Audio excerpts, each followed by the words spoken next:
turashimiye cyane kuko kubanza mugenzi wanjye harimo imbaraga, harimo nibanga rikomeye cyane, n'imbuto umuntu abiba akanasarura. Gusa ariko nagize impungenge kubwo umuntu wenda ashobora kubikora nk'inshingano, akabikora bisa nkaho bimukomereye, bikakaye, akavuga ati okay, batubwiye ngo tubigenze dutyo, ariko akabikora wenda atanezerewe, ashaririwe. Na nirihe banga mwatubwira ryafasha umuntu kuba yabanza mugenzi we bikamubera umunezero? Nuvuga nkanezezwa nuko nabanza mugenzi wanjye, nuvuga ngo umunezero wanjye ugashingira kuba nabona mbere na mbere mugenzi wanjye anezerewe, bitari muri gahunda, bitari mu nshingano, bitari ngo nuko dadi na mami bavuze, nuko Imana ibitegeka, mbese bimbere ubuzima. Nirihe banga twabigenza dute kugira ngo biflowinge, bitembe, tubijyemo nk'ubuzima bwa buri munsi, umuntu adakakaye, umuntu adashinyirije? Urakoze cyane. Ngewe numva ikibazo kiroroshe kuri ngewe, numva ikifasha ngewe ku giti cyanjye, kuko mbere na mbere saba Imana kunsukira urukundo. Numva ibanga ya mbere ni urukundo. Impamvu mvuze urukundo, kuko urukundo nk'uko nani yabivuze muri Bakorinto ba mbere 13, turavuga ngo urukundo rurihangana, urukundo. Donc ndabikora atari kubera bingoye, ariko nabikora kubera Imana, nashize Imana mbere. Uko ngenda niyegurira Imana, ntago nkorera dadi, ndakorera Imana uri hagati yacu, wasutse urukundo mu mutima wanjye kubwe. Nzabikora kandi ntago nzananirwa. Nige nzumva ko naniwe, nzatakira Uwiteka asuka urukundo kugira ngo shobore kumukunda, shobore gukora bya biri nari nsanzwe nkora. Ikindi cya kabiri no kuvuga ngo umugozi w'unyabutatu nishikwa vuba, kuko Kristo ari hagati yacu. Nzabanza shimisha Imana, ko biravuga ngo gandukira umugabo wawe nk'uko ugandukira Kristo.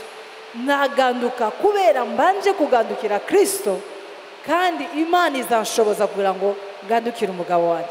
Kuri ngewe nuko mbikora, kandi biramfasha cyane, kandi magaze neza cyane, kuko mbanza kugandukira Imana, kandi Imana ikashoboza kumugandukira. Numva mu magambo make ushobora kuvuga. Ndaza kugukanga, ndakubwira ko it's impossible kuvuga ngo vuyanga ufashe icyemezo cyo kubanza mugenzi wawe by principle or by pressure. You can't. Byakunanira. Ikintu kiri mekanike ntiwagikomeza, you're gonna fail. Bigomba kuba from love, from God within you, ukabishobozwa. Naho kuvuga ngo urabikora, it's impossible. Nemeranya na mami, urukundo rwashobora kubikora, ariko nubwo wabitekereza gutyo ntiwabishobora. Niyo nakubwira gusa, kuko turashobozwa, ntabwo ubikora by force, ubishobozwa n'Imana. Gusa ufata icyemezo nayo ikagushoboza kubikora, harimo na rwa rukundo rugushoboza. That's it. Amen. Ndumva mu gihe tutarabona undi ufata microphone, twasoma ibyo tumaze kubona, wenda byasubiza bimwe mu byo mwashoboraga kubaza. Hari uwanditse ngo turabashimiye babyeyi, ikibazo afite ni iki: nubwo twese dusabwa kubanza mugenzi wacu, ariko mu ndirimbo ya Salomo turabona ko ari we wavuze aya magambo, kandi ubwo umugabo ari we mutwe, ese si we ugomba gutanga urugero?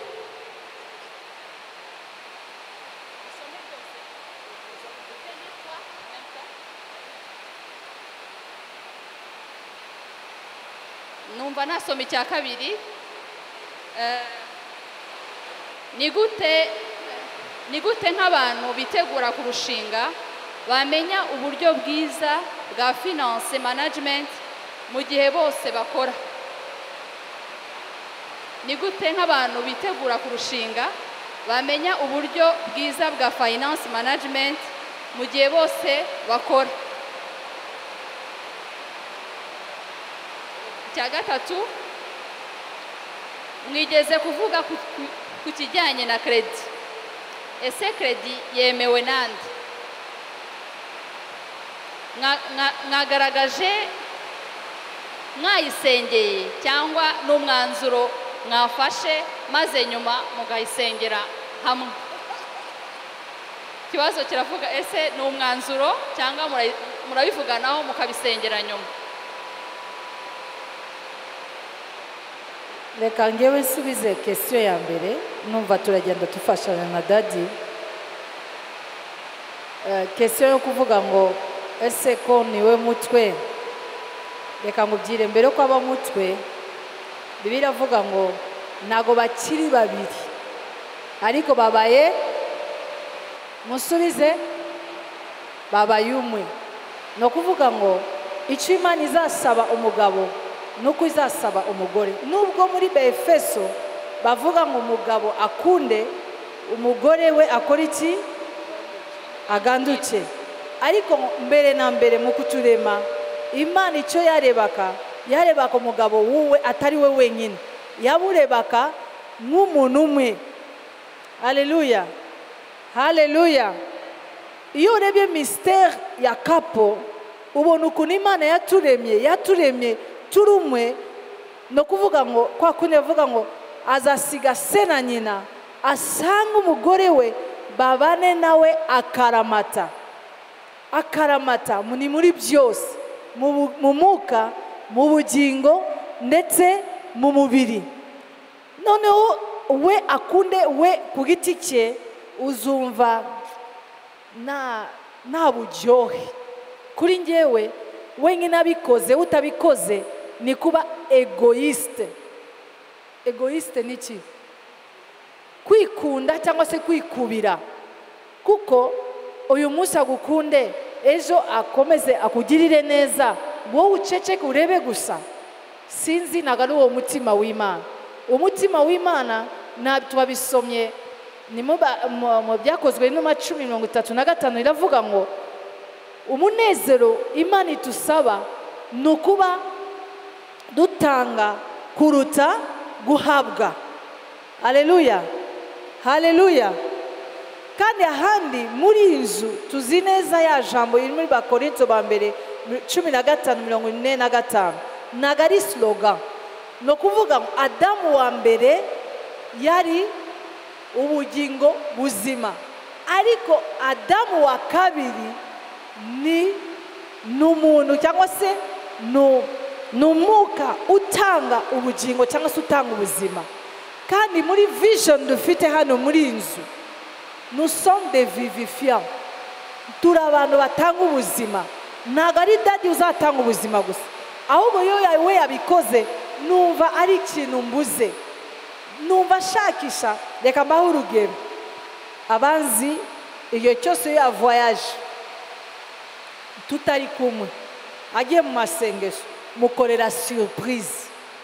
Noneho byabaye dona ni bande bazi ibyo bintu? Muranzi twarabitangiye gucya, ngahindura igitanda cyangwa se ikindi gihe akasanga nakoze nani ikintu gitoya gusa, ariko ngamushimisha. Ngewe narinzi ko ni ngewe ubikora, ariko nawe yageze ahantu ntabwo ari wowe nyine ubikora, ariko uko nuwe nawe aragerageza kugira ngo akore iki? Anshimishe. Nukuri numva ntabwo igomba kuba kote imwe gusa, igomba kuba reciproque. Reciproque ni iki? Bigomba kugendana, bigomba kugendana. Sinzi niba nagusubije, ariko ndashaka kubwira gusa ko turi umwe. Ntabwo ni kubera ari shefu, ariko wibuke ko mu kukurema Imana yakuremye kandi karema wamufasha kugira ngo mube umwe. Icyo azagukorera, Imana izaguha ubushobozi, izaguha n'ubwenge uko nawe uzabikora. Imana ibaho umugisha cyane. icyo nakongeraho gusa ni iki ni uko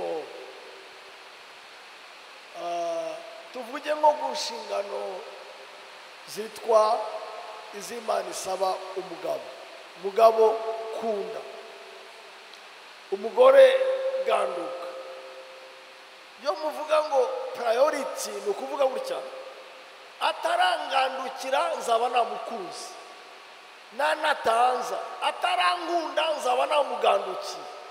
niyo mind tugomba kugira kuvuga ngo sinzategereza ko abanza gukora ibye kugira ngo nkore ibyanjye, njyewe nzakora ibyanjye ataranakora n'ibye. Thank you, Daddy. nicyo nshaka kuvuga, ruvuga ngo I don't wait my wife to submit kugira ngo nzabone uko namukunda. nubwo yaba ari ingara ari ibandi nzamukunda bituma aganduka, ubwo navuze gutyo, ariko ntabwo nzategereza ngo mvuge ngo banza ungandukire ngukunde oya. everybody yaba ari ibintu yaba ari iki niyo, kuko urugamba turimo ni uguhana amadeni. ni kuvuga ngo we nakora iki nibwo nzakora iki, cyangwa se nimukorere iki nawe ansubize iki. oya, ni ukuba uw'umukunzi wawe no matter what. Thank you, Daddy. icyo nicyo nshaka kuvuga cyane. yo kuba umutwe ntibikwambura inshingano no kuba igihimba n'umutima, ni ukugira umutima toward mugenzi wawe. icyo nakuba Imana ibahishe. Question ya kabiri. iya kabiri yari ariko imvura ntitwayisengera igahagarara nihagarara barataha. turekeye irimo irahagarara, turayikeneye, turekeye yihagarike. ikibazo cya kabiri cyari ikijyanye ni gute nk'abantu bitegura kurushinga bamenya uburyo bwiza bwa finance management mu gihe bose bakora. ikintu kimwe twakoze na Daddy yanzaniye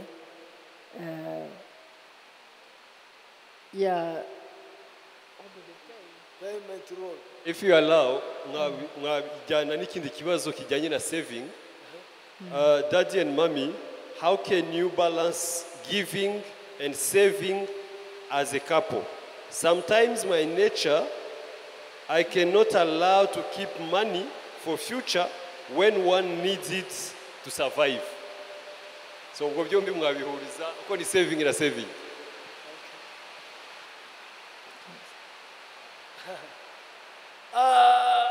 Mami yabivuze, ntarakizwa ndi umupagani, nakundaga ibintu n'udufaranga n'ibintu, ukwambara parufe, amavuta munsi y'amaguru, mbese nari smart, very attaching. maze gukizwa njya mu yindi extreme ku buryo I was careless rwose, kwambara, kwitaho, amavuta twahoraga tugwana papa, n'ubu madame tujya turwana, body lotion sinjya nyikoraho kandi urabona ko nsa neza. ntabwo nabivuze, ariko ikintu cyitwa management y'amafaranga, first of all, iyo mwihanye mwembi, you trust, you love, money will be managed properly. Management ni consequence ya relationship. buriya amafaranga aba ikibazo iyo mutameranye neza, abakundanye ntibamenye n'uko bayakoresheje. iyo hari akabazo ko kutumvikana, amafaranga ni ikibazo gikomeye. none se nakubakira inzu iwacu nahishe madame, dukundana tuvugana, kujya kumuhisha nuko hari ikintu gisobanutse. turavuga amafaranga ukazana amaturo. babibutse. ariko ikindi nshaka kuvuga, Nari nkivuga ko- bavuze baba ni ba fiancé. abakiri fiancé rero ni byiza number one ko mutabeshyana kuri resource mufite. buri muntu avuge umushahara we.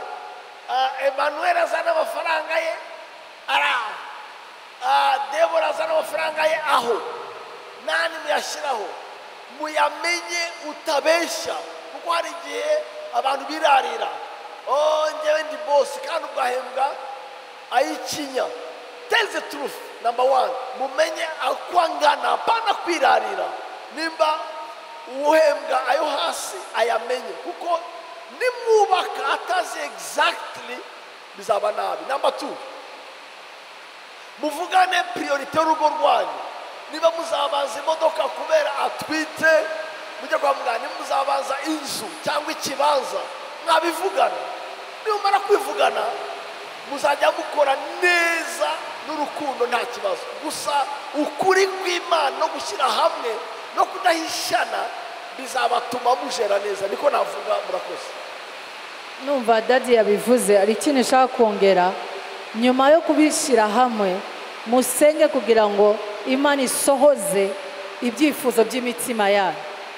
Alo, kuko arigiye usanga ya mafaranga mwashyize hamwe utangira kuvuga se iyo dukuyemo 10,000 ese tuzashobora tuzasavevinga kugeza itariki 30. Urumva, mbere na mbere Imana, no mu mafaranga mbere na mbere Imana. Ikindi mugasenga. Naravuze rimwe hano ku rusengero, amafaranga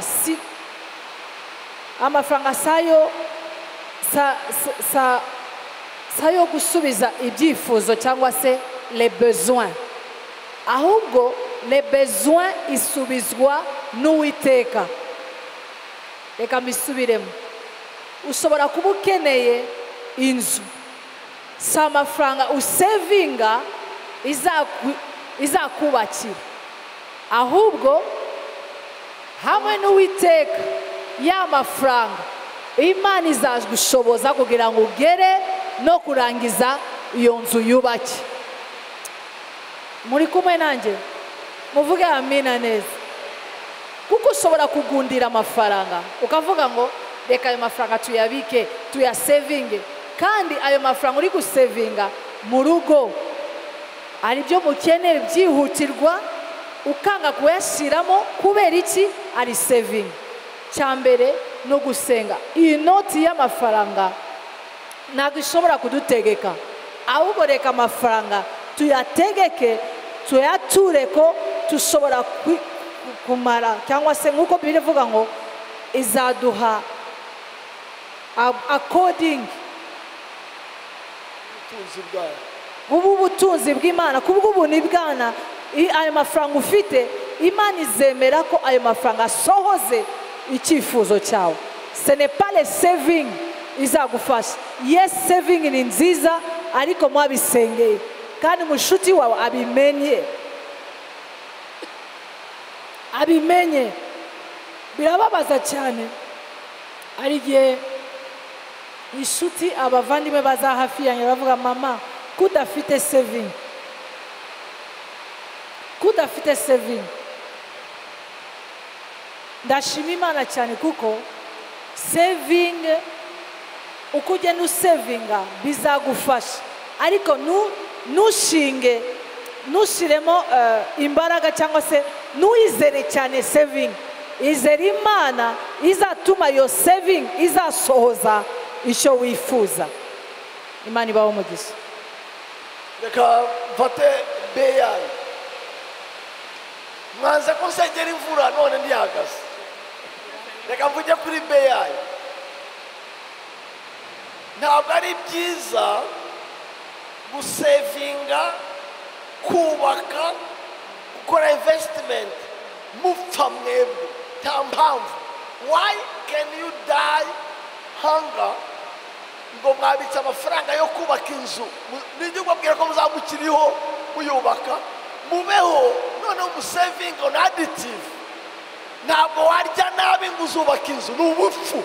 Rya neza unubake rwose. Icyo ni ntabwo wakwambara saving yo kukwica ntikabeho n'izina rya Yesu Kristo Nazareti. Saving ni kubaka wowe. The best investment ni wowe. If you are healthy, uhagaze neza, uri investment bwawe.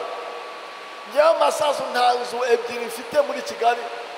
Mfite zimwe ndaramo, nayo yaje nyuma y'imyaka, mfite imyaka 48 nibwo nayinjiyemo, nari nguze. Ariko my investment shoboye kuba madamu ataburara, abana banjye bakwiga amashuri bahuye baguyemo bakabagira. I'm blessed. Now saving yo gupfa ngo uzagura inzu 20 muri Kigali urya ibishyimbo bidakaranze upfe uamerwe umere nabi biragapfa ntacyo bimaze. So come back to yourself. You are the best investment before everyone else goes. Tutarajya kure aho ako ndakavuze. Ikindi credit number 3. Credit ntabwo ari automatic answer. Credit igomba kuba directive y'Imana. Ntabwo ari buri kibazo gikemurwa na credit. You have to pray before you make the loan. Don't rush to the loan. Pray first. God will give you a way. Loan ni imwe mu nzira siyo nzira kamara. Reka babwire hari igihe Imana yatabara mutarafata credit igakora igitangaza kandi ikagikora mutarishyira mu mugozi ibyo itabatumyemo. So musenze mwayoborwa n'Imana. Urugero hano pati y'iki kibanza nta credit twafashe. Dufate ikibazo tubanamo twubaka muri tranche ya mbere dutopoprena na credit. Kimisagara babaye bloqué dufata credit ya 84 million turasakara. So credit ntabwo ari automatic answer. Ntabwo ari kanka. Oya, God, can I take loan now or for this case? Or do you have any other answer apart from loan? Ariko ikibazo credit amadeni ntabwo ari umugisha. Hari igihe akuremerera ugahumeka nabi. So be wise and pray for that. Daddy ni ikintu bita découvert. Ona akanya gato gusa. Niyo découvert reka Imana ibanze ikwemeze gufata découvert. Kudekuvura mbere yo kudekuva.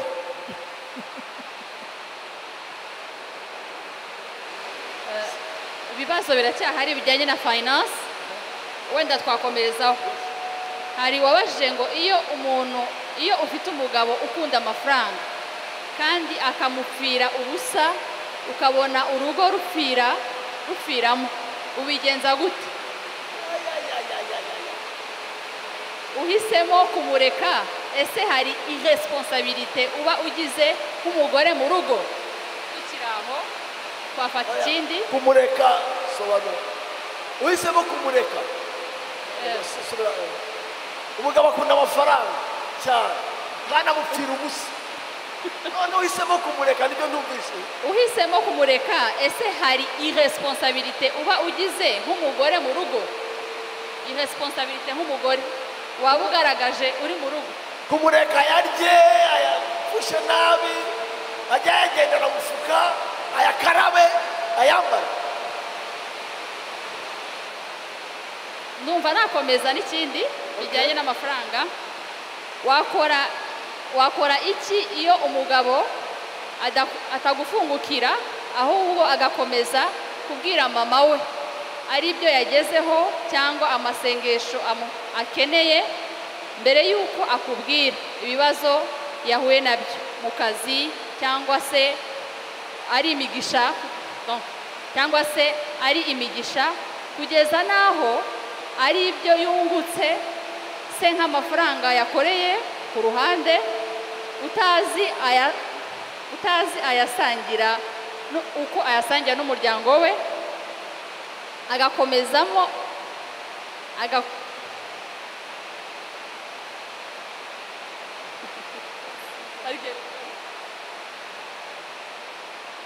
ari ibyo yungutsemo nk'amafaranga yakoreye ku ruhande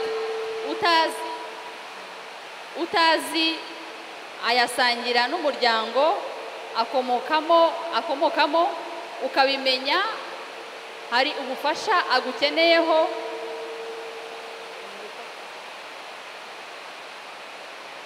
ariko utarigeze ubimenya igihe imigisha yaje. Urugero yakoze secret business abonye amafaranga ntiyabimenya abonye amafaranga ntiwabimenya imisoro ije akabona kukubwira kandi ari amafaranga menshi.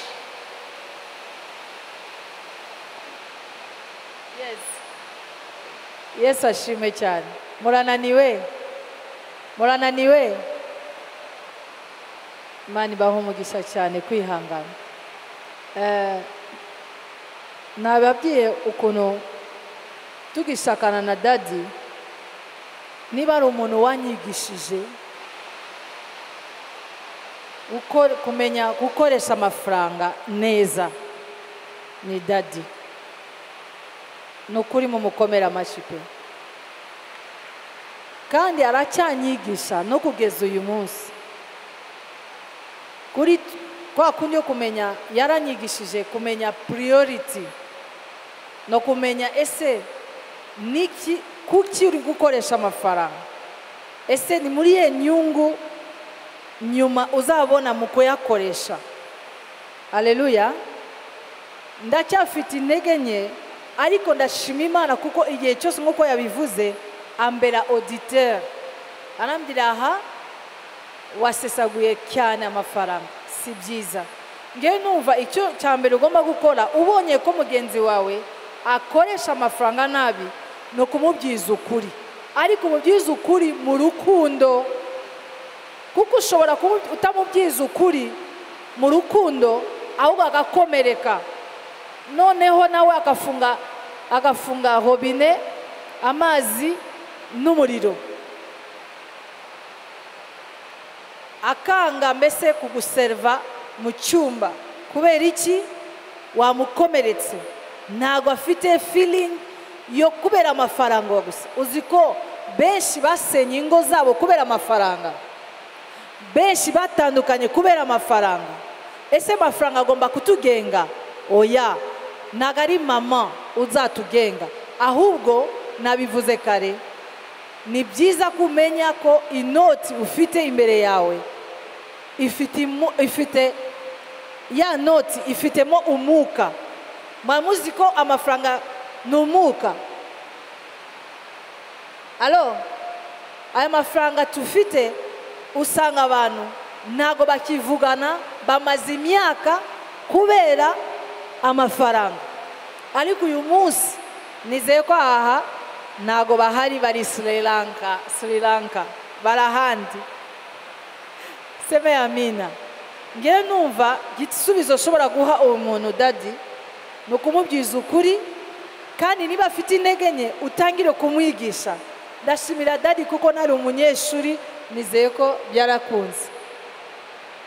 Ndashimira Imana cyane kuko iyo mbonye amafaranga ndamubwira aya ngaya turakuramo muri dim, natwe dutanga dim de dim, nyuma ya dim de dim tukareba niki dushobora gukora kubera inzu yacu, nanone niki dushobora gufasha abandi.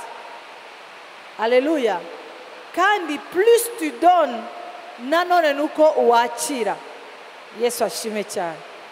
Ndashimira dadi ko yanyigishije gutanga.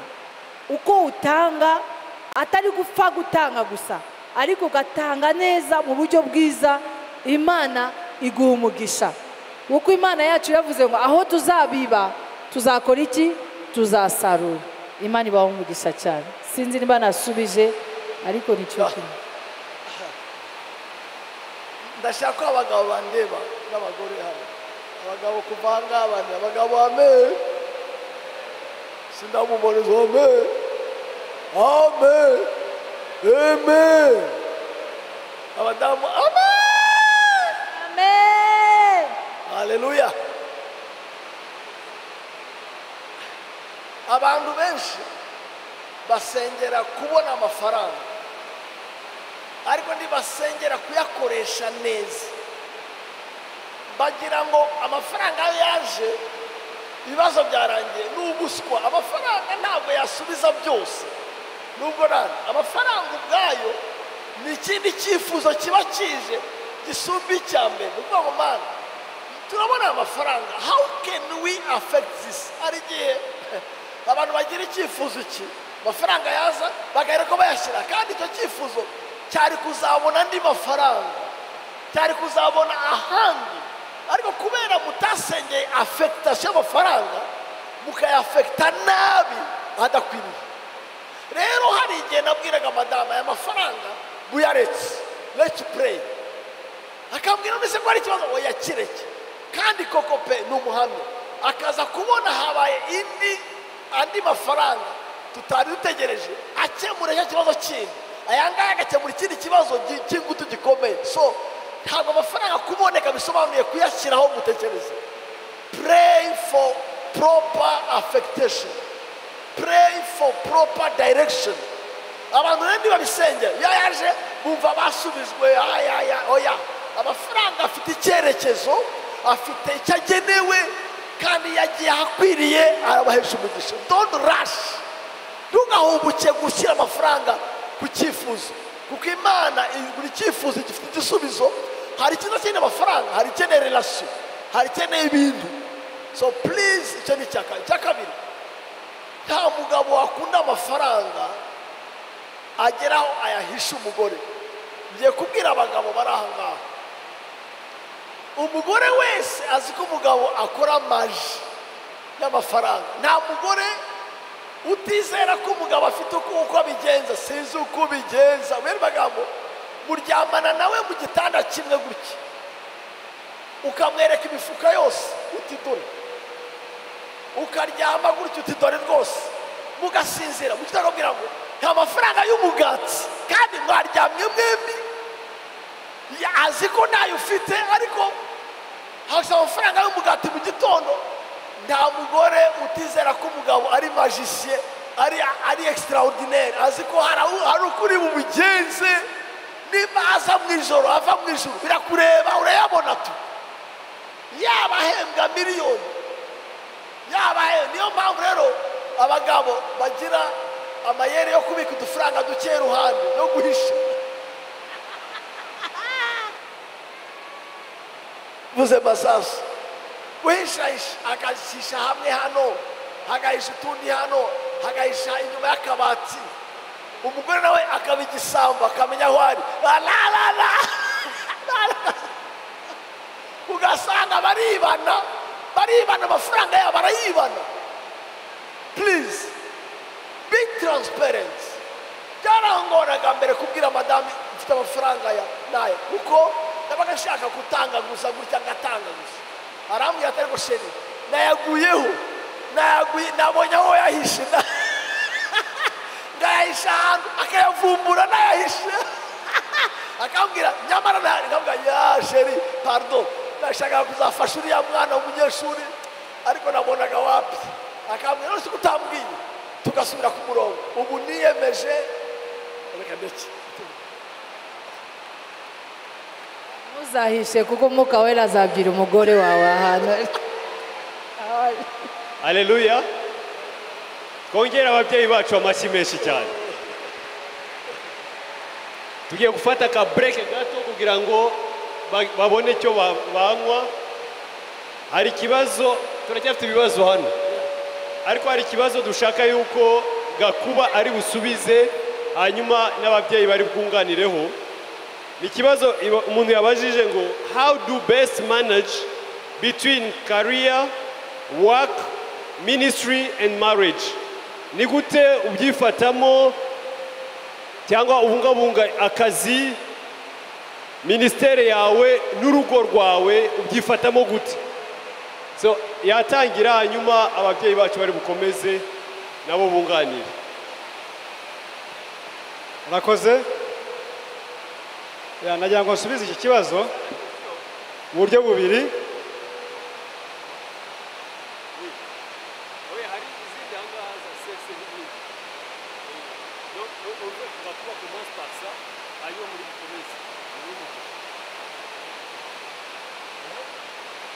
Murakoze, iki kibazo kirandeba ijana ku ijana.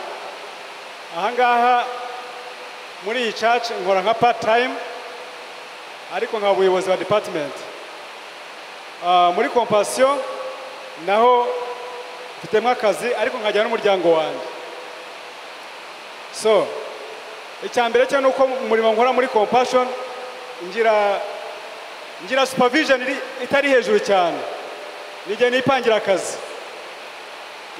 akazi, nkavuga ngo nzakora mu cyumweru cya kabiri cyangwa cya gatatu cyangwa cya kane, nijye nipangira. Hanyuma ahangaha naho mba mfite gahunda ziteguye neza. Turumvikana? Mba mfite gahunda yo guhura na mami, mfite gahunda yo guhura n'amasekisiyo n'izindi minisiteri, nabyo mba bifite ku ruhande. Ku ruhande rwa famiye mba mfite gahunda yo gusenga ngiye nkanjye, kuko ntabwo ibyo bintu byose wabikora udasenga. Ngira icyumweru kimwe mu kwezi cyo kwikingirana, nkagira ikindi cyumweru kimwe cy'umuryango. Ibyo bintu rero hari principle y'igiseke n'amabuye n'umucanga. Principle y'igiseke n'amabuye n'umucanga. Iyo igiseke cyangwa indobo uyibanjemo umucanga, ntabwo byoroha kugira ngo ushyiremo amabuye, byanze bikunze amabuye ajya hejuru y'umucanga ntabone uko yinjiramo. Ariko iyo ubanjemo umucanga, iyo ubanjemo amabuye ushaka gushyiramo umucanga mwinshi, kuko era ko amabuye agenda asiga umwanya wa mucanga wakwinjiramo. Iyi telefone nkora gahunda y'umwaka wose, ubirimo ahangaha, nkareba iby'akazi ko muri Compassion, kwanza mbanzamo gahunda yanjye yo kwiherera n'Imana, nkabishyira mu mwaka wose. Ni ukuvuga ayo ni amabuye nashyize mu giseke, narangiza ngashyiramo iy'abana na madamu, weekend imwe wenda dushobora gutembera tukaganira ibintu nk'ibyo, iryo ni irindi buye. Narangiza ngashyiramo iby'ahangaha ku rusengero. Ubu mfite gahunda ya dadi na mami kugeza umwaka wose urangiye, irahangaha. Hanyuma narangiza utundi tuntu twose dutoya ni wa mucanga, byaza bigahura na ya mabuye bikagonga wenda rimwe na rimwe. Hari ibintu byinshi ntajyamo, niyo mpamvu wenda mbasha gukora ibyo bintu bikagenda neza. Ntabwo njya muri car free zone, ntabwo njya kwiruka, ibintu byinshi ntabwo mbijyamo, kubera ko hari priorities mba nabanje muri cya giseke. Ndumva ari uko nguko mbigenza. Ariko icya kabiri, dadi yigeze kudusengera, aradusengera twese, asiga amavuta muri offices zacu no kuri ntebe. Aravuga ngo buriya impamvu abantu bagira stress cyangwa depression nuko nta mavuta. Amavuta rero akemura ibintu byinshi. Yaradusengeye dadi na mami, arasenga kugira ngo tugire ubwenge bwo organizinga ibintu byinshi cyarimwe. Nuba namusubiza gutyo umuntu abari icyo kibazo. Murakoze cyane, Imana umugisha. Ubwo uyu mwaka na siporo azayongera muri gahunda. Dadi na mami rero namwe mugire icyo mubivugaho.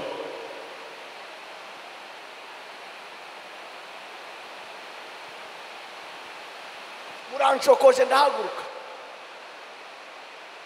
Icyitwa balance mu buzima, balance, equilibre, ni ikintu uzahanga nacyo ukagifata nk'inshingano until you die. Ntabwo uzavuga ngo nanjye ndavuga principe ya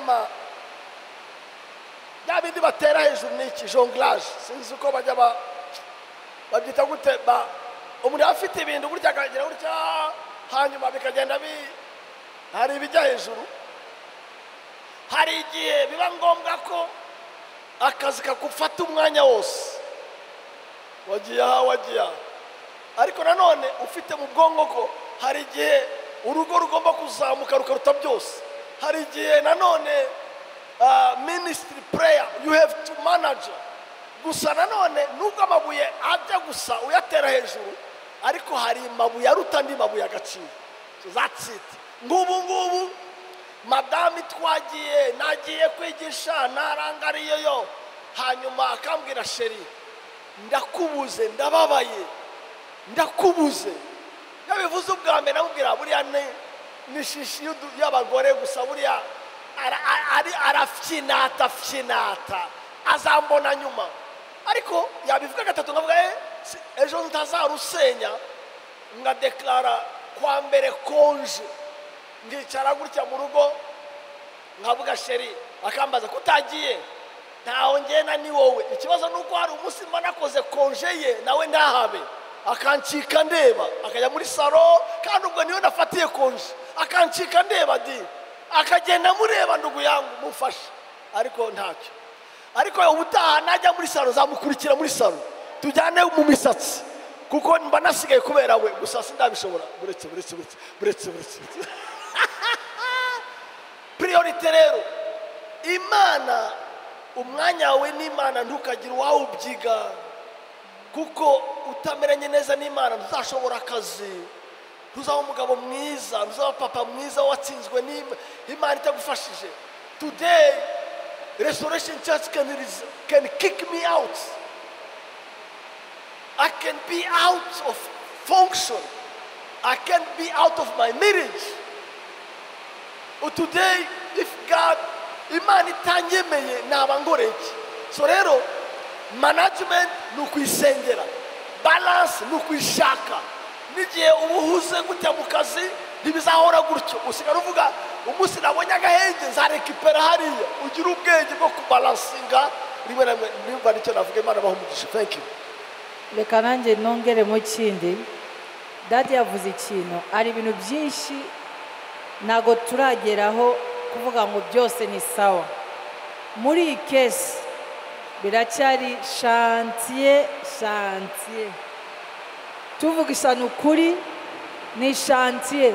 Niba ari sengesho kubera kapo yacu nicyo kintu. Mwese mwarabibonye. Ndabesha mwarabibonye. Kubera dadi umutwaro cyangwa se umurimo uramutwara cyane, nabyo ntago ushobora kuvuga ngo ni bibi, ni byiza.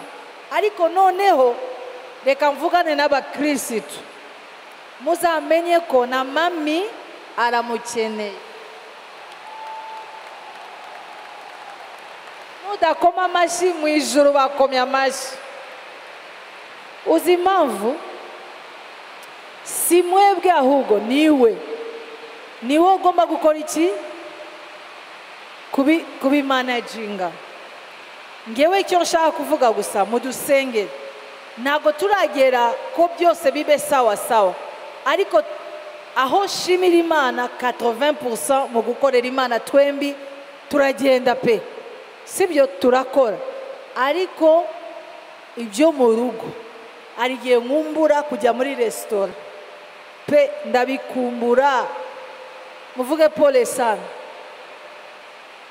Mwabyumvise? Niko bana ntago ndi kubumva neza. Restaurant mwebwe peut-être ni chaque jour, ariko ndashaka kubabwira ngo birakenewe nabyo. N'ikindi naramusabye tufate umunsi wa sport, kubera kwa kundi iyi minsi asigaye agira ikintu cya grippe cyane. Nambya tugende muri sauna. Bya bindi avuga sosokire, manikire, nawe bakamukorera sosokire ko mutamfasha se. Ntago ndi kubumva. Susukire, manikire, nabyo byose birahimbaza Imana. Ariko tugeza ahantu usanga akazi karadutwara cyane. Ndavuga urugo rwanjye, ariko nzi ko namwe bibabaho. Usanga ugeze mu rugo urarushe, nta mwanya wo kumuganiriza. Nakunze cyane Josiane ukuntu yumva ko umugabo we yaravuga ngo reka nanjye mvuge ishukuri, nanjye nahagerageje we. Imana ibaho umugisha. Haleluya. Ese twese turi aha ngaha dushobora kwiha discipline yo kutazafata gahunda na dadi na mami ya saa 2 kuzamuka? Ni decision ya dadi. Sawa Kristo. Twese rwose twese. Kuko ibibazo byinshi ni twebwe. Tubigenjeje uko nguko dadi nawe yaboneka na mami yaboneka. Ko ntabwo ari dadi gusa na mami yarigiye tugira inama hano kugeza saa 4. So murabyumva rero twihaye iyo discipline, tukibuka yuko in addition of being parents they are in love. Nabo ni couple. Hari igihe abantu batekereza ko iyo tuvoyaje, iyo dufashe urugendo turabonana. Ndabyuza ukuri aho nono biba pire.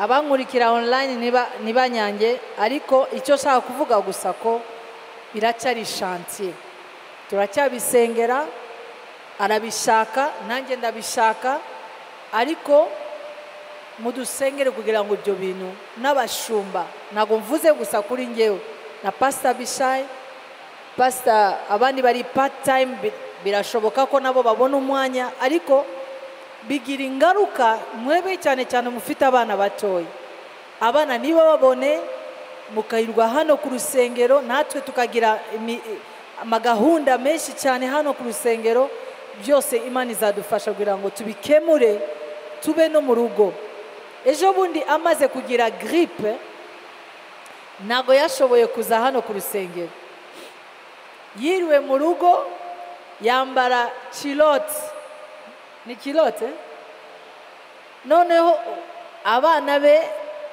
baramuhamagara ndavuga muze mufate nani bushiremo video murebe papa yicaye aravuga mami aragwaye cyangwa kubera iki ntago bamenyereye kumubona home ndabivuga ntago tuzabaha urugero twebe twenyine tutari urugero rwiza turacyari muri chantier biratubabaza ariko ugasanga abantu baba mu rugo baza mu rugo barabizi Jeff arabizi ugasanga nanone iyo tugeze mu rugo akareba ama email cyangwa se ma SMS akenshi akunze kubabwira ngo ngewe ntago mbura gusubiza SMS naramubwiye ngo uzaba wongera ngo na mami aritanga kugira ngo nsome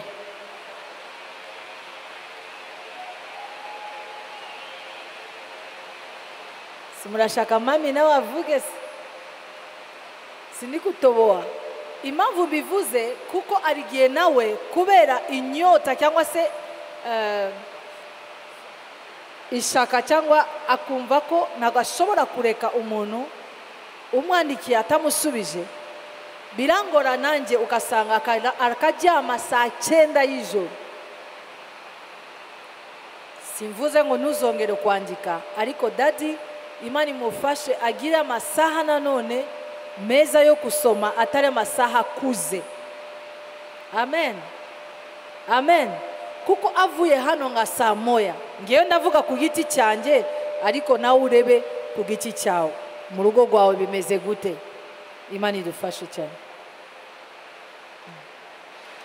tubashimira ababyeyi bacu amen ufite ibibazo birebana n'inshuti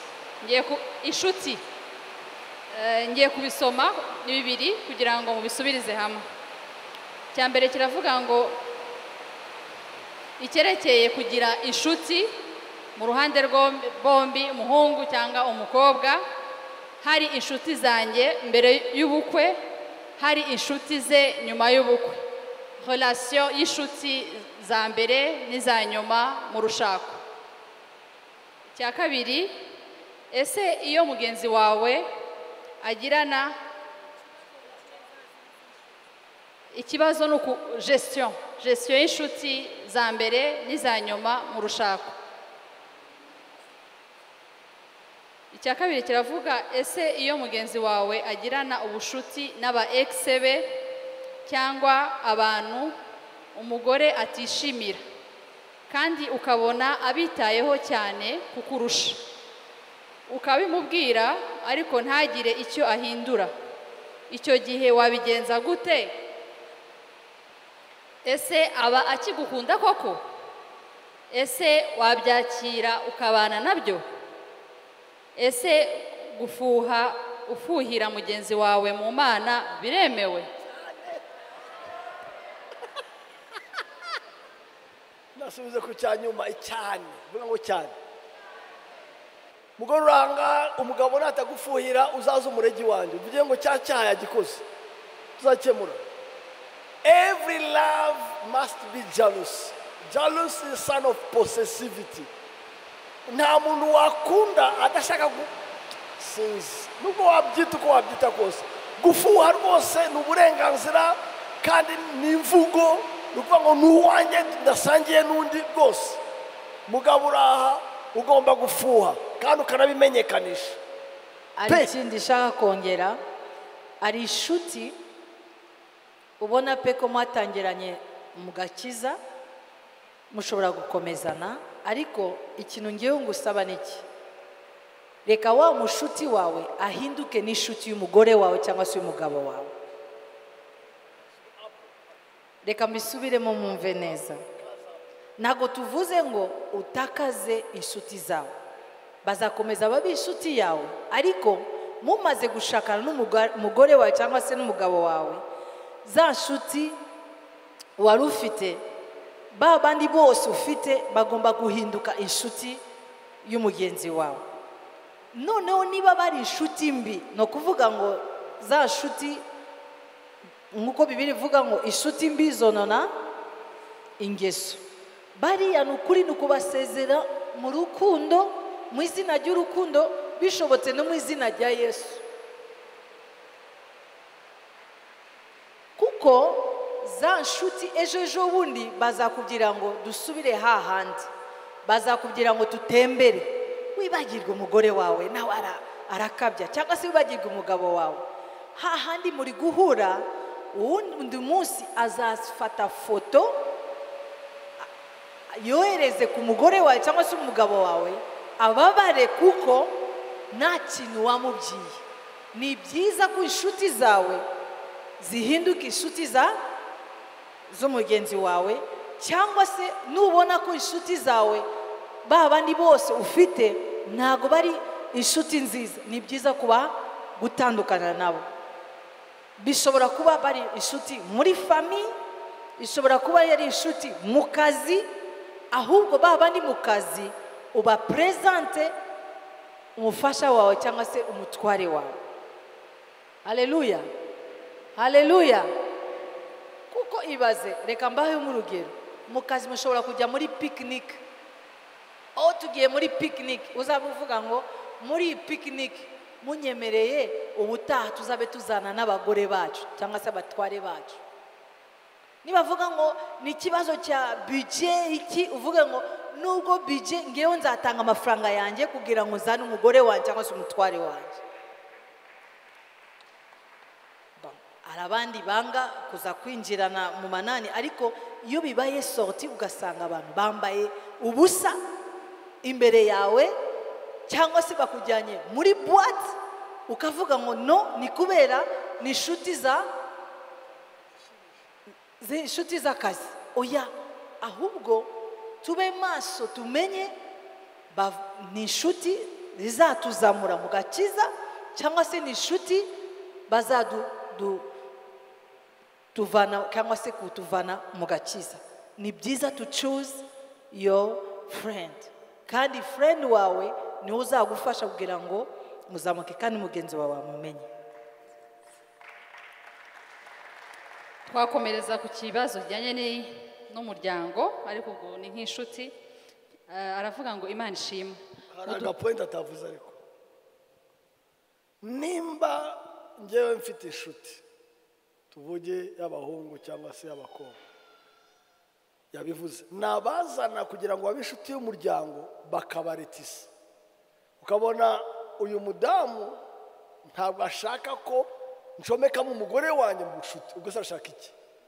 Tuvuge nimba twarakora akazi bya binavuga ngo tujye muri siporo, twambaye mayo, twambaye utuntu n'uburyo tutari twiza siporo, ngaho dede n'ibyuya byose, hamwe n'umugore w'abandi cyangwa se n'umukobwa utarashaka, madame wa none wavuga uti reka nzaza kuri siporo na madame wanjye, no, ariko ubuguru niki, ubukururana gutyo, icyo kiri mu ruke cyawe.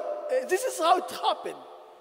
Nimba mubona muremorke mute utentegera umugore wawe, mureke, si inshuti, kuko ukeneye second eye to check for you.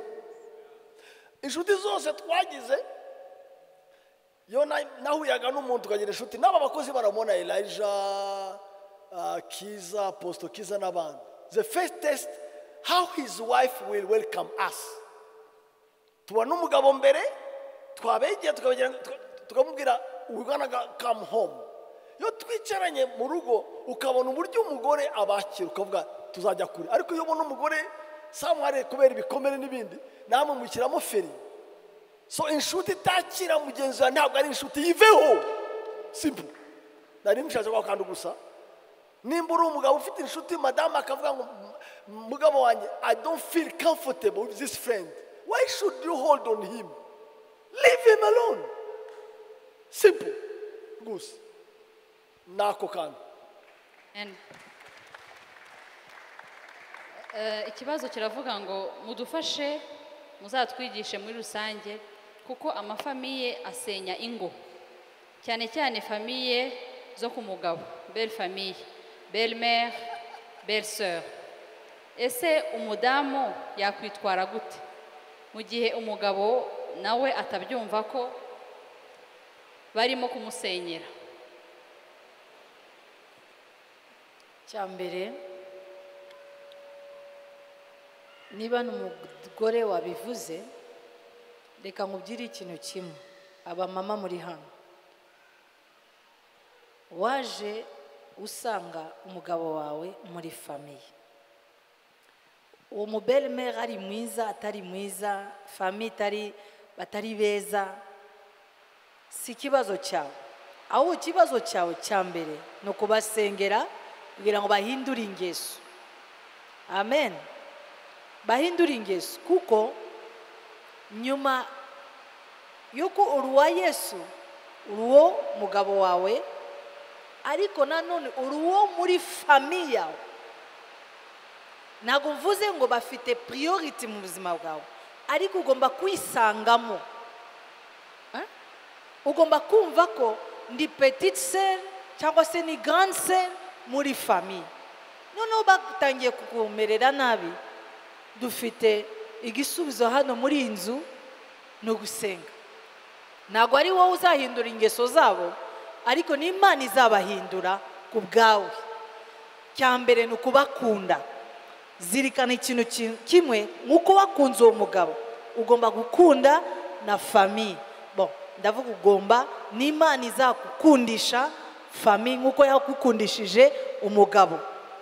Amen. Nubwo atari kuri we ni eros, sibyo? Eros no kuvuga ngo turasangiye byose, ariko bariya ni filao, ni filao n'umuryango. Ngewe kuri ngewe ntabwo nzemera ko birashoboka ko ari ingeso zawe mbi wanze gusa kumvira belle famille, ahubwo wowe banze nk'uko bavuze ngo bahinduke kubera ingeso zacu. Ndakwinginze mama uri hano, banza ugaragaza ingeso nziza, kandi ikindi cya kabiri senga, cya gatatu rekera Imana. Niba umuntu ari mubi, Imana izamuhindura. Kandi abagabo, nubona ko famiye arimo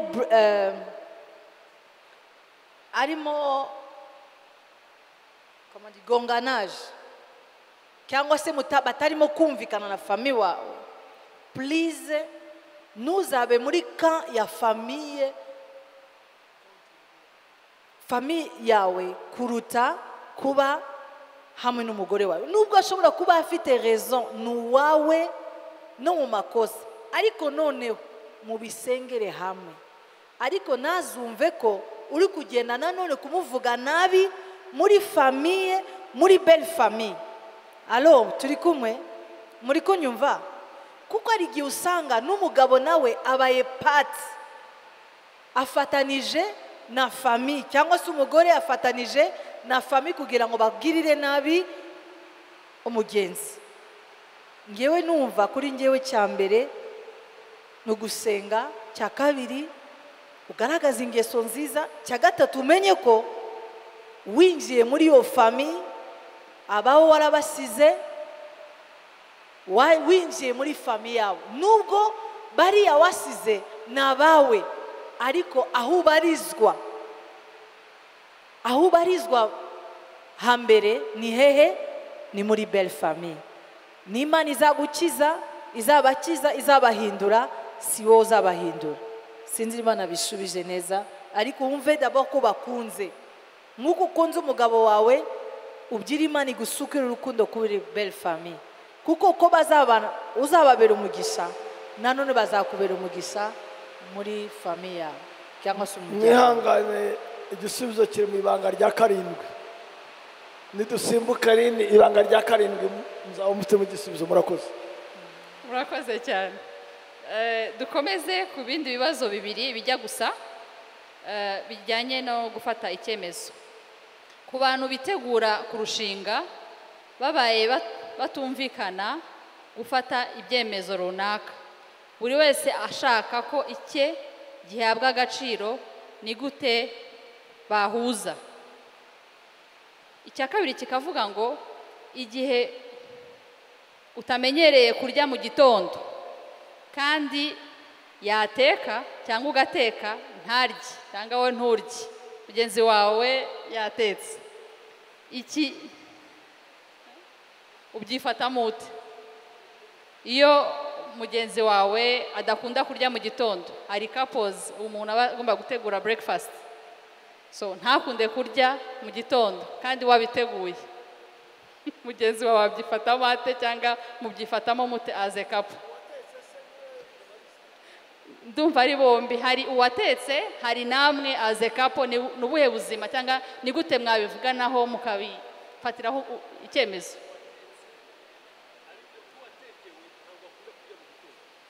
mbere yo guteka ubanza umubaze niba ashaka breakfast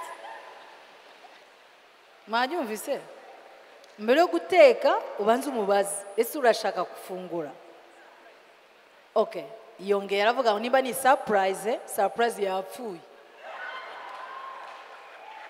ihangane wihanagure sibyo uvuge ngo buriya nawe ubutaha njyewe nabiciyemo we akakubwira ngo ndi muri croisade kandi wateguye pe reka nguhe mbahe urundi rugero ejo bundi Jeff arabizi numvaga nshaka restaurant na sheri nari nkumbuye nshaka kujya kuganira tu ndamubwira uyu munsi nuva mu kazi njyewe ndagushaka tugende gutembera mumbaze n'iki cyabaye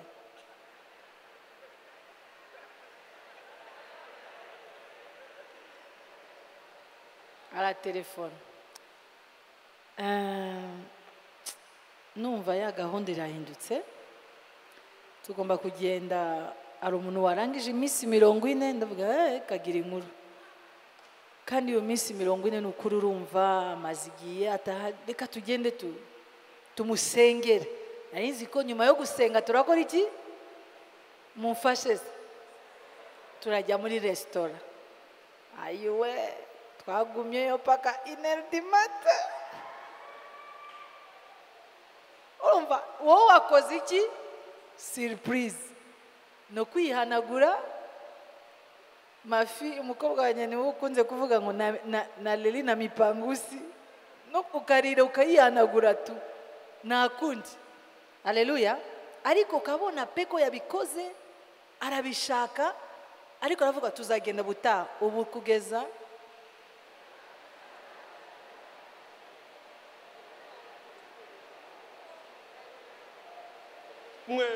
iki cyumweru mbere yo kujya i Bujumbura urumva ubu ngo yari kupanga mu mwanya we nishike shaka kuvuga niki ni ukwemera ko mugenzi wawe ntabwo abikoza bishaka arabishaka bari gusaba yuko twarangiriza ubu ngubu mugahita mugenda okay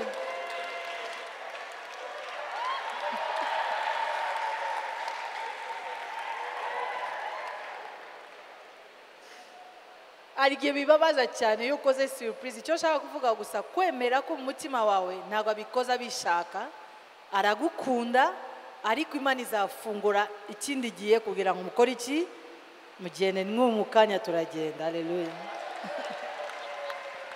ariko amasaha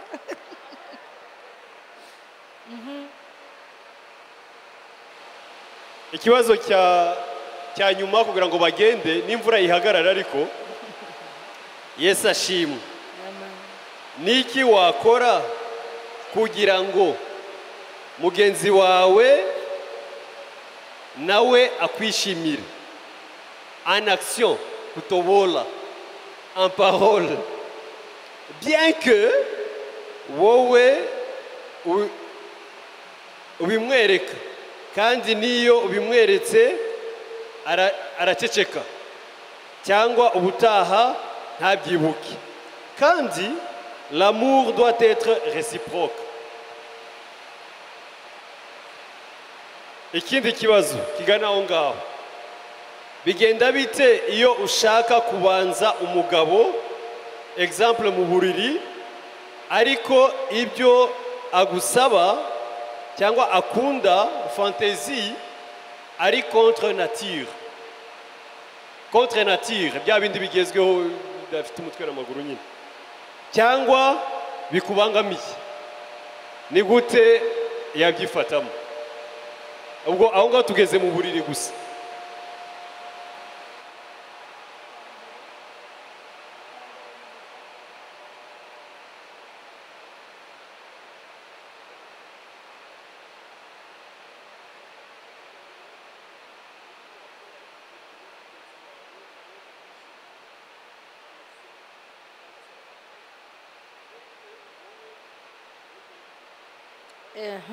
yavuze ngo ni gute dushobora gukora kugira ngo mugenzi wawe agukunde en action. cya mbere agomba kumenya icyo ukunda. amen. amenya icyo ukunda ni examen ikomeye cyane, kuko uzasanga umuntu akuzaniye gift urishima cyane, ugashaka ko umugenzi wawe arebe ko wishimye kugira ngo ubutaha nawe yibuke ko agomba kuyitanga. ni ukuvuga ngo agomba kumenya icyo wowe, sinzi impamvu ndi gusubiza neza, agomba kumenya icyo wowe ukunda. numva mu magambo makeya en action. abadamu cyane cyane we tukunda action, abamama bavuga amen. ariko abagabo we nta kibazo. bon ok, dadi usubizaho.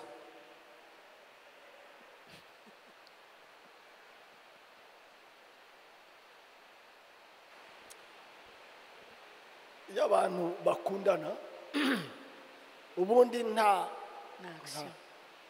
tabu, nta kintu kitavugika hagati yabo. nibyo navuze ejo bundi le 14 février, nta mpamvu rwose yo kubana n'umuntu mu buriri, umugabo n'umugore, umubeshya ko akunyura kandi atakunyura just because you have to pretend. ni ikindi kinyoma anaction. rero yaba ari ukukunyura, yaba ari ukwishima, yaba ari ukwishimana, mubiganireho. nimba we yishima ko umushima ku gutwi, ntujye kwibere, yakubwira why should you, sinzi impamvu mushaka gutwikira ibintu. nimba uvuga uti sheri njyewe yukanzanga kwivi binzamuka hano, jya utangira aha, sinzi impamvu mushaka kugira ibumoso n'iburyo mwigira ugira ukuntu kubinyamwuka, kandi sinzi impamvu. just be real. mugenzi aragushimisha. par exemple turabizi ko abagore bagira amatwi maremare n'abagabo bagira iminwa miremire, bakunda kuvuga. abagore buriya barumva cyane, uvuga arimo akumva kata. n'ibigabo nabyo bikunda kuvuga cyane, ariko bakunda no kugira amaso. abagabo bagira amaso. niyo mpamvu ibishuko by'abagore ku bagabo ari ukubereka, ubaca imbere kikasama. niko giteye, niko ateye. n'umugore nawe we ntabwo ari ikibazo kumuca imbere, wakwambura ishati birahari abakora, ariko basically she wanna hear something, ku buryo ushatse umugore ni sensible ku sensi y'amatwi ndetse na kala n'ibindi. so rero ukugira nuko muganirize, muririmbire, muvugishe ku manywa. niba ushaka kuzakora afere nijoro, bitangire ku manywa. icyo aragikunda, talk to her, mubwire sheri uyu munsi ntabwo ngira, hanyuma se harabiki intambara y'isi yose urangira sute. don't just talk fun. nawe akubwira ati ariko se wariye iki noneho gituma ko mbona wasaze, mukabivugana. iyi mvura mwanze ko tuyisengera neza ira. alors kubyo kushimana ari umugabo rero usaba ibintu bidashoboka contre nature. Number one, ese ni umurokore? Ese ni umurokore? None se nimba ngiye ushaka ko abantu babanirana mu myanya y'ibitsina Imana yaremye gutyo, ushaka gukoresha indi myanya itari iyo, why should you make me painfully kugusavinga umutima wanjye utishimye? Talk about it. Mubiganireho, ndacyakiri mu bwisheri ibyo ngibyo usaba ntabwo nubwo gukora ntabwo nishimye. Can you allow me to do another way out? Ndumva ari icyo bambaje kuri B numero 2, ariko wenda mami nicyo. So ababazaga ndabona bari muri consultation nicyo. ariko dadi nari ngiye kubaza ikibazo cyangwa se nshaka ko abantu bari hano mufashe amakapo twakira, ugasanga umuntu aravuga ngo ntabwo akinsaba rapport sexuel cyangwa se kubana mu buriri kandi atari ukwezi kumwe n'umwaka wose. Barahari hano ku rusengero.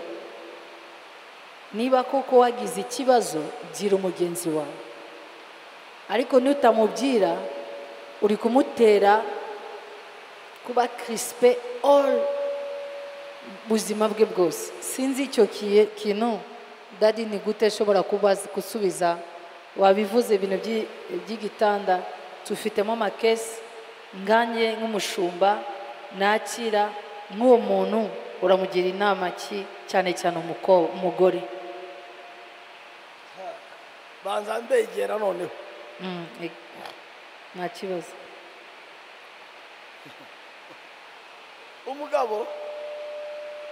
umugabo wabaye umushomeri akabura akazi byafekta igitanda. Muri yo mugabo mu bantu bari fragile umugabo arimo, nubwo bagira ngo turakomeye ariko buriya umugabo n'amazi apfunyitse. Number 2, umugabo warwaye diabete isukari agira ikibazo mu gitanda. Umugabo wahombye amafaranga wagize shock aba incapable to function properly mu gitanda. Abagabo situation bacamo birabafekta. Noneho umuco nyarwanda n'umuco wundi n'abantu bamenyereye ko umugabo niwe ujya usaba. Rero yatasabye umugore akaba wagira ngo agiye muri konje. Mu yandi magambo njyewe ntabwo yabisaso ekisi, ariko nabivuze rwose relationship ni inzira ebyiri. Umugabo wamaze ukwezi, umara ukwezi ni mushiki wawe muryamana, uri muri retraite wawe padiri, bagushakira isutani y'ikizibaho, uri iki mu bintu. Kubana mu buriri ni ngombwa ndetse ni na worship. Mbwire n'abagabo hangana abagore bishoboka ntimukajya mu buriri mudasenze. Mana tugire neza, tubane neza, haleluya, uduhe apeti no guhuza. Erega nabyo n'akandi kazi kuba ku rugo. None se uzabaza aho bidashoboka ku buryo babayeho nawe. So rero ngewe umugabo hano umara ukwezi kumwe ategera umugore we nta mpamvu, ni umugome. Mfite aho namufungira namufunga, mfite n'ingona namukubita inkoni nyinshi. Nimba narwaye abivuge, abwira umugore sheri muri iyi minsi ndarwaye nsengera, pray for me, cyangwa sinzi. N'abagore nabo si shyashya. Yagiye ILK, yagiye BCR, yagiye A&B Bank, yagiye akaza akaryama afite amapantaro y'amakaki nk'abaprisonnier ba 1930, yakubisemo ikijinisi n'abakabutura 6 n'amatirete n'ababuto gutya wagira ngo ni komando w'abasirikare ba Amerika. Urugeye tuwayire bitu vala kakitu ka simple Messi abona watangirira ibi bintu mwigira n'ibintu ki. Haleluya. amen mwaze kuvuga amen amina murabyanze neza neza so just ariko ngewe mami umugabo ahangaha muri restoration church umara ukwezi kumwe akamara 3 yima umugabo akamara umwaka tuzamuhagarike tanga itangazo uhereye uyu munsi mwene data ntawazajya kujya ku ifunguro ryera kuko ni umugome afunze amazi yose ndarazi basi murabyemeye inama abadiyakoni bashyashya bashyushye abadiyakoni bazamura ikiganza abadiyakoni bahagarara abadiyakoni basengewe ejo bundi mudufashe duhagarike amabandi yose anga abadiyakoni bahagurike bazamura ikiganza cy'iburyo abadiyakoni bashyashya mubarebe aha tuzabaha amazina y'amabandi yose mutange tubahagarike oya dadi mbere yo kubahagarika ndashaka ko bapapa niba utwemerera bazegera abo bapapa babaganirize nibanga nk'uko bibiri ivuga ngo yanze bwa mbere bwa kabiri ananira itorero nyuma tuzamuhite mu pagani murakoze cyane mubaha amashyi abafasha bafite amavuta ashyushye kandi bariya bayakoresha haleluya ariko byaba byiza mama Jackie na papa Johnson buri umwe wese atumiye dadi cyangwa mami akaza hakabaho kuganira as special group kuri iyi ngingo ndetse na Pastor Bishai imwe muri couple cyangwa muri retreat hakazabaho iki kuganira on this topic kuko benshi bakunze kubyandikaho mu buryo butandukanye murabyumva hari itangazo ahangaha batubwiye by'amagambo ngo muri couple tutagomba gukoresha mureke bari dusomere amagambo tudakwiye gukoresha mu gukeburana gukosorana guhwiturana mu rukundo nk'abashakanye ni iyihe mvugo amagambo twakwirinda ni ayahe magambo twakwirinda urugero uri indangare ntugasesagure uri umunebwe twumvise ko hariho abantu bagira kuraje so hano baravuga ngo uri umunebwe ntabwo uhumura neza ugira umwanda n'ibindi izo zari inama bagiraga abantu bakunda gukoresha amagambo mabi akomeretsa banyakubahwa ayo magambo niba usanzwe uyakoresha ajyane n'iy'imvura haleluya uyu munsi turi tariki ya mbere y'ukwezi kwa gatatu niba usanzwe ukoresha ayo magambo ajyane n'iy'imvura rwose ahubwo uzajya uvuga ni mwiza ahumura neza ni courageuse ni courageux murabyumva namwe haleluya reka ngewe ngufashe kuvugisha ukuri kubwira umuntu amakosa ye navuze ngo bivuge mu rukundo twanze amagambo yo gutukana nk'uko babivuze ariko gukosora umuntu ukamubwira ngo ngewe dadi yaravuze ngo akenshi yambwiraga ngo ni ukuri uri gukoresha amafaranga nabi urasesagura amafaranga mbere byarambabazaga ariko nyuma nza gusanga ntabwo yabivugaga kugira ngo ankomeretse ahubwo yabikoraga kugira ngo mpinduke alo ngewe icyo nanze gusa ni ugutukana inama nabyumvise ariko ndashaka gushimangira kuko hari igihe uzagenda uvuge gusa uri mwiza kumbi mu mutima ubabara mu ngeso mbi afite amen niba afite ingeso mbi umubwire ngo ni ukuri ibyo ukora biriya ntabwo mbikunda mugore wanjye ntabwo mbikunda umugabo wanjye amen buhoro buhoro niba atabyumvise ejo bundi azaguha raison ariko ubivuge mu rukundo twanze byo gutukana nk'uko mwene data bivuze nanone mumenye ko tuhamagariwe turabana b'Imana kuko turabana b'Imana tusabe n'Imana amagambo yacu azasohoka mu kanwa kacu abe amagambo yo kubaka atari yo gusenya Imana ibaho umugisha cyane icyo navuga nuko buriya umuntu wese yakosoka ariko utamubanje kumutsikamiza. Hari uburyo ikintu wakivuga mu bundi buryo. Wa mugani wowe yamvuga ngo ndabona ishusho y'Imana muri wowe igenda itubuka, aho kumubwira ngo cyabyibushye. Wenda urumva uriya hari uburi ishusho y'Imana muri wowe, ndabona vraiment ishusho y'Imana muri wowe igenda yaguka. Urumva ni imvugo yo kuvuga ngo warabyibushye bikabije sha. Wenda wam ariko there is a way to say things in a very little. Urugero, nimba mugenzi adakunda amazi, amashuka yera muyaryamaho akaba kaki, there is a way to correct him in a proper. Kambwira sheri ndashaka freshe kabisa tujye kogana. Ukemuye ikibazo cyo adakunda amazi umujyana muri dushe, ariko kirasa naho ari urukundo rwo gukaraba hamwe, ariko by'ukuri ukije n'amashuka. So you can do that. Cyangwa se ukazana agaparufe ukagashyira aho ngaho, kavuga akantu bakita ngo nimba ari nani ni auto this is ukaka ili yani faso yo gukora erega muri abantu bakuru wamukosora utakubise mu kigambo kisa n'abashumba b'ihene. There is a way to correct, and ntabwo dusa twese rwose. Ibuka ejo bundi tuganira na kapo imwe, umugore yagiye gukora operation y'umubiri we kubera umugabo yahora akamugira ngo ni munini cyane, ni munini, ngo indahera gutya babana hose gutya, hanyuma bagirana ikibazo amutuka kubera amenyo yameze nka tracteur, agenda no gushiramo bya byuma bashira mu menyo.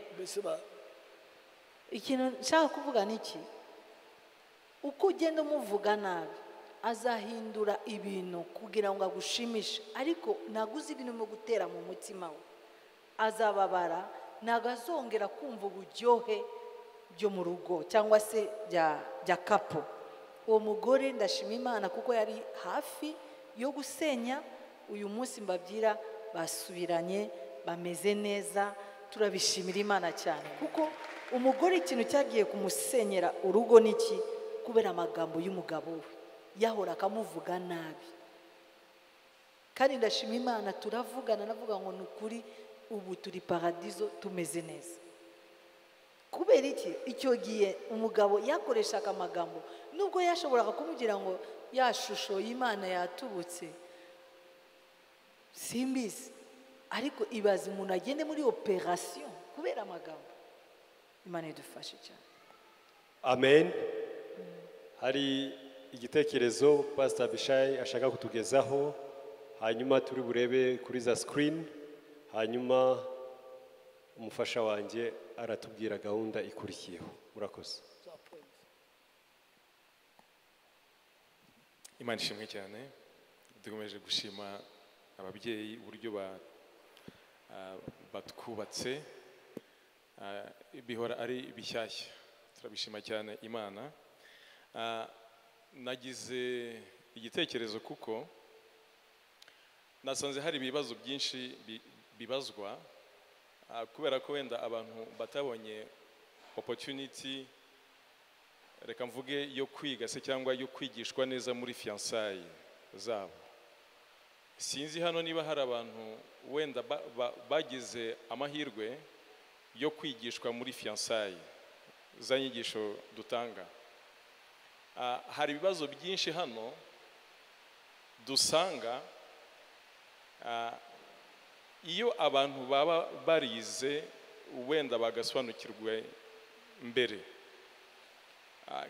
Nk'iki kibazo cya, reka tuvuge nk'ibibazo birebana na sexual intimacy, intimité sexuelle, ni chapitre imwe muzo twigisha abafiancé, aho rwose twigisha neza umuntu akaba yamenya neza uburyo abyifatamo gikristu, amaposture n'ibindi. Hari byemewe biblically, hari bitemewe nk'abakristu birimo birigishwa, harimo n'ibindi inshuti. So numvaga mfite icyifuzo bibashobokeye ababyeyi mukadutegurira nka class ntikibe ikintu just nk'ukuntu tuza twasetinze Sunday y'ama couples ariko ibe class iri systematic aho dushobora kuza na wa wundi wenda utarabonye opportunity yo kwiga ziriya nyigisho twongere twigishwe kuko ni inyigisho z'amakouple réel ni inyigisho za buri munsi harimo byinshi harimo fidelité harimo unité harimo guhuza harimo ni byinshi kandi I'm convinced ko byafasha sinzi ro hamwe wenda na gahunda ya retraite wenda tuzabivugaho neza ariko dadi na mami mutwemereye na proposa at least muri cya gihembwe cy'umuryango tugera igihembwe cy'umuryango from July juillet août na septembre muri icyo gihe dadi mutuboneye nka 2 weeks nk'ukuntu twiga discipleship class tukaza hano nk'ama couples bakatwigisha nimugoroba after work tukiga birakenewe byatwubaka cyane nibura izo weeks umuntu ashobora wenda no kwitegura par rapport y'akazi ukaba wakwiorganiza kuko hari byinshi cyane bikenewe ikindi kintu ndangiza ndagira ngo hamwe na commitment ababyeyi badusabye buri muntu wese akaba yakwikomitinga kubanza mugenzi we ndabinginze mu izina ry'ababyeyi couple itaganira couple idasengera hamwe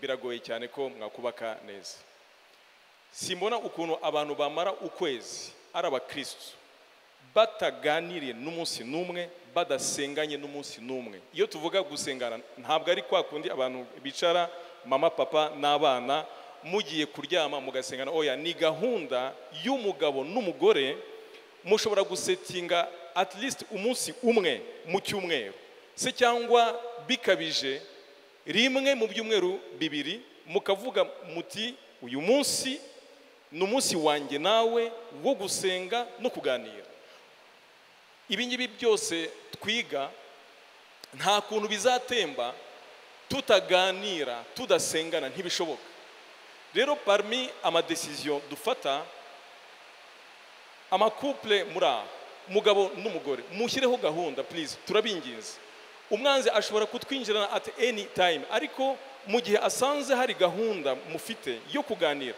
twavuze ikintu cya talk and pray ibi bintu aya mabanga atanu mushoboye tena kuyasubiramo mukayasengeramo mukaganira open heart mugafashanya mukubakana for sure muzubaka neza otherwise ni ibintu bya gahunda gusa ntabwo byadufasha rero Imana itugire neza dadi na mami mudupangire iyo classe special izadufasha cyane ariko natwe tugire gahunda zacu ziri personnel zo gusengera hamwe no kuganira Imana ibahe umugisha turabibutsa yuko izi nyigisho ziboneka kuri YouTube kuri account ya Evangelical Restoration Church Paroisse Masoro biba ibanga rya mbere rya kabiri rya gatatu rya kane ndetse n'iringiri rya gatanu hari abantu banditse ku dupapuro bifuza ubufasha mu buryo bw'amasengesho deliverance cyangwa se kugirwa inama kubyerekeye amakapozi tugira umugisha ngaha Masoro dufite ababyeyi ariko tunafite na departement ishinzwe umuryango ubwo mwareba umushumba Pastor Bishai ubwo mwareba mami daddy ndetse na komite y'amakapozi bose babafasha kugira ngo ntihabe n'umwe uremererwa kandi dufite ababyeyi n'abandi bashumba bose barahari ibyo ngibyo bakora iki badufashamo igihe cyose gikenewe. What next? Hallelujah. Hallelujah. Hello. Ndabona mwatuje cyane. Hello. Nkuko twari dufite teme yo kwiga kuri point ya gatanu ibanga rya gatanu twifuza ko tubaha umwanya mugasoza ku ibanga rya gatanu. Imana ibahe umugisha. Imana ishimwe cyane.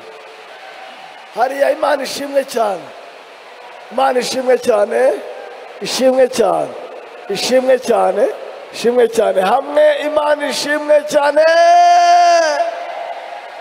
Ya mpa amahirwe yo gukinga ngeze ingingo ya mbere. Kamere yacu ya kera yasabaga ko mbere na mbere aba ari twebwe ibyiza byose bitangiraho kandi ari twe biheraho. Iyo ni kamere yacu ya kera.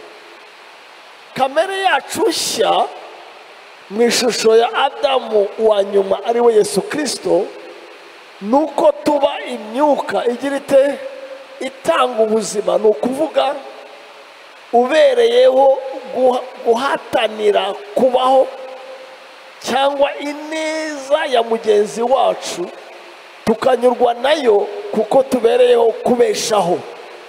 Urumva ko agakiza ubwayo ni urundi rushako rutuma priorite ya mbere na mbere mugenzi wacu ari we tubanziriza. Kera twari abariho, ubu twabaye ababeshaho. Urumva ko ari shift. Agakiza ni change of mentality. Rwose iyo ntambwe iri very key, kuko ya priorite ntabwo wayishobora umupagani, kuko selfishness, ego na mwa yawe izakubuza. Intambwe ya kabiri, imwe mu mpamvu ituma ingo zisenyuka cyangwa se ingo zisenya ingo, ni imyumvire y'ibyo twiteze guhabwa cyangwa gukorerwa kuva ku bo twashakanye, kugira ngo natwe tubonereho kubona uko twamwitura ineza, urugero cyangwa se uko dusohoza inshingano zacu batugushije neza. Ukuri nuko tugomba kubaka nk'abahawe amahirwe yo kugira uwo twitaho neza, apana utwitaho neza. Ni nk'aho bagushinze umuntu wo kwitaho, ntabwo ugiye mu rushako kugira ngo bakwiteho, ahubwo ugiye mu rushako with mandate na mission yo kubaka umugore mwiza udafite ikizinga, mbese udafite sport nini. Iyo niyo target. Duha amahirwe yo kugira uwo twitaho neza, tukamuteza imbere. Haleluya. Tukamwirata nk'icyubahiro cyacu, bidashingiye kubwo uwe agomba kudukorera.